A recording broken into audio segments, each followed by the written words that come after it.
I just want to give you a few remarks from my perspective about what does it mean to be open and affirming. Does anybody here remember that game show that was the host was Monty Hall? Yeah. What was the name of it? Let's Make a Deal. Well, if you recall, near the end of the show, 3 contestants who were chosen from the audience were asked about door number 1, door number 2, or door number 3. Now, of course, the contestants had no idea what was behind any of those doors.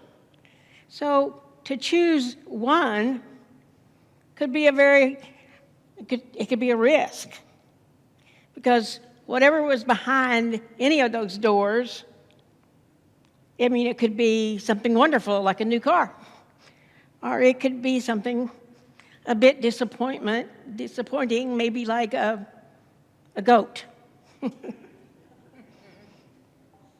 So it could be valuable, it could be disappointing, but the truth is that it took courage for each of those people to decide which door to open or whether to keep it closed. And truly, there are times in each of our lives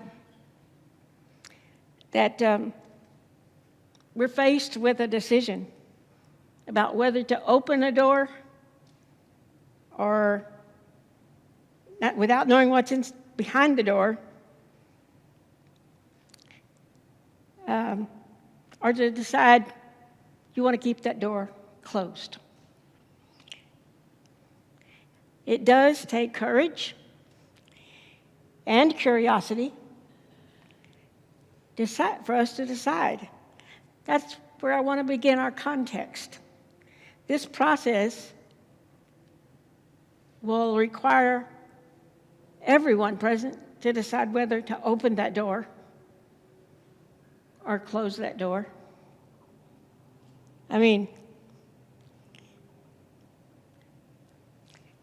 When we want to say open, be open, we're also talking about relationships, our task, hopes, dreams, different ways of thinking or worshiping, whether or not we'll be open to welcoming people who are not like us, whether we will welcome folks who are different from us, or whether we'll just say, no, we just want to stay where we are and not make any movement forward. But what blessings could we be enjoying if we choose, if we have the courage, the curiosity to open the door? What blessings would God give us rather than missing out on those blessings if we keep the door closed?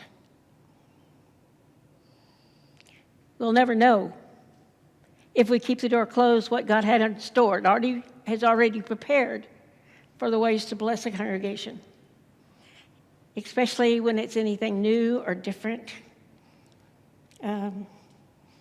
Different ways of worshiping, using different potential language, learning to accept and feel close to people who are different from us. See, the meaning of open is that there are no enclosures or barriers about being accessible from any and all sides. You might have remembered that the United Methodist Church had a slogan of several years back. It was open hearts, open minds, open doors. I was always a little jealous. I liked it very much, and I wondered why the UCC hadn't borrowed it to promote our desires to be open to all others, completely approachable and accessible, rather than being closed to the needs and desires and hopes and dreams of those on the margins. So being open, that's not really a difficult idea at all. It's easy to understand. However, it is the opposite of those congregations who've made a covenant between them all that, well, we're just not going to talk about that.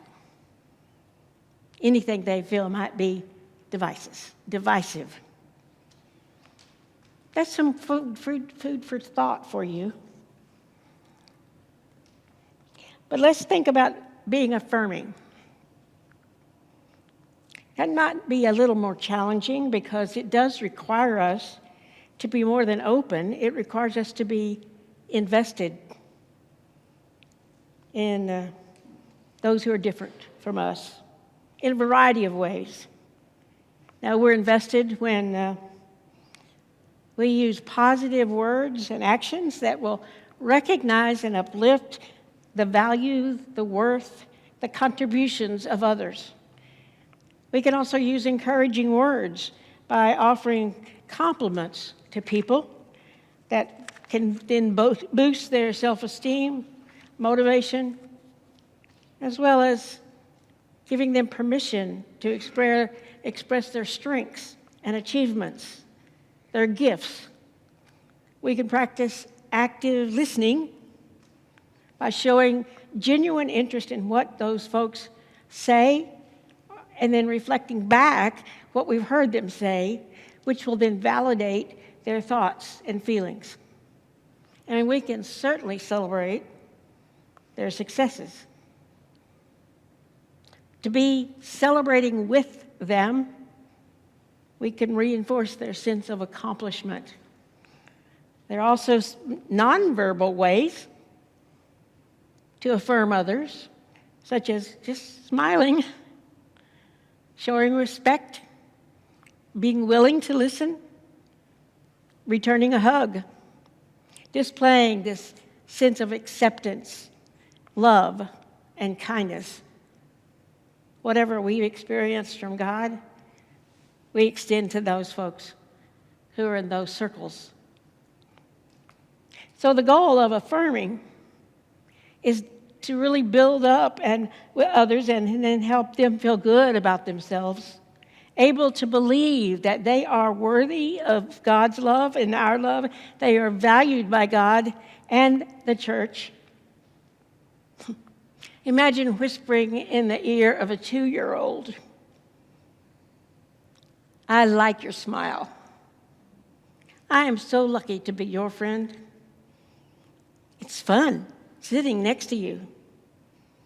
Of course, if we're speaking to an adult or a teen, we might say something like, "I love how you do your hair," or "It took a lot of courage for you to stick up for your friend." Becoming open and affirming indicates that a congregation is willing and working on making a covenant with God and with one another to fully accept, affirm,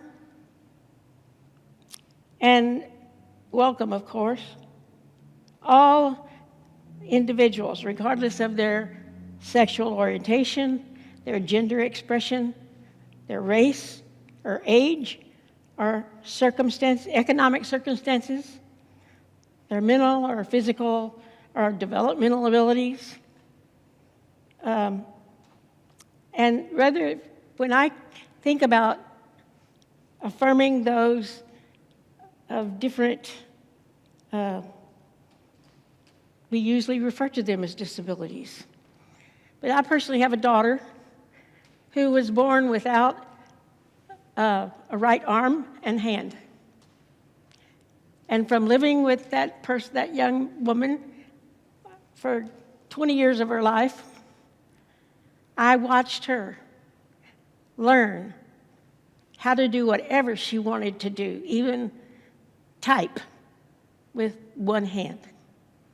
So it's not really a disability as much as she is differently abled and is now, as a adult claimed that.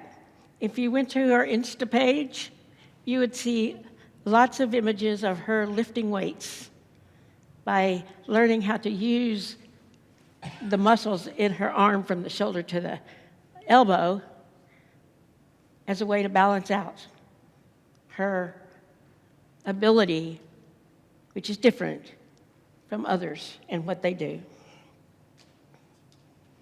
So we've got the differences in race, ethnicity, age, economic circumstances, mental, physical, or emotional, developmental disabilities, differently abled, neurodiversities, autism, OCD, ADHD, PTSD,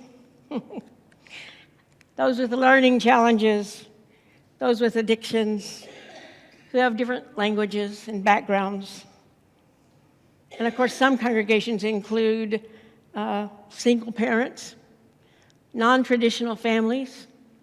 I know that in your congregation you have a group that is working on grandparents who are raising grandchildren. So all of those can come under this umbrella. Excuse me. How about those who've suffered abuse? Those who don't have adequate shelter. Those families who grew up in a different faith tradition or background. Those who speak a different language. Veterans. Military service members and their families. Those with criminal backgrounds. I'm sure if we took another 5 minutes, you could think of many other categories of people that we consider different. Because where they've been and where they are now can make a difference in how we respond to them. And of course, all of those people, regardless of being differently abled, should have equal status to be included in a congregation for membership, for leadership, and or even employment, should that arise. So this covenant, or commitment, reflects a spirit of genuine welcome and dedication to visibly learning, developing, sharing radical hospitality in as many meaningful ways as possible. It includes becoming a faith community where all people are assured it is a safe space from any judgment or criticism. It indicates a congregation has begun a unique journey of dialogue, study, prayer, which will eventually culminate in the adoption of a congregation's unique, open, and affirming covenant. Actually, when you think about it, it's a never-ending journey of teaching and learning and discovering, enlarging our understanding, becoming more and more open and affirming of all who may be labeled different.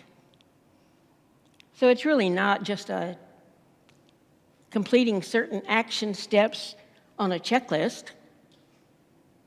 It is becoming who God has called this congregation to be and become in this community.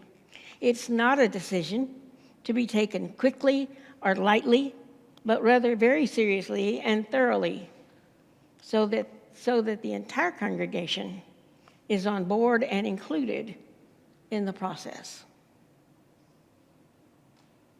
In essence, an O&A congregation is a community of faith that lives out its commitment and its covenant with God to be open and affirming of all people that are striving to find and create a safe space where everyone can experience the unconditional love of God, find acceptance for who they are, receive an affirmation as well as this element of belonging, which most of us have heard about from the time we were children, the importance of belonging.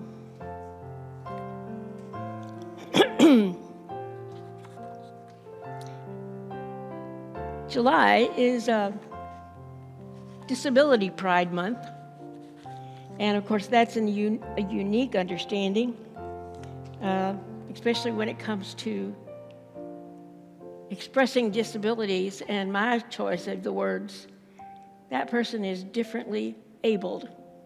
Now, for me not to understand that, I lose some blessing that God would show me, some learning that would be helpful for me in my path forward. So all ministries that foster economic, environmental, racial justice, peace initiatives, mental health concerns of being welcoming, inclusive, supportive, and engaged, along with, prioritizing the needs of children, teens, and aging adults. So when it comes to choosing whatever the best place would be to engage my personal faith, if I were you, I would be overjoyed to proclaim that UCC is a place to be.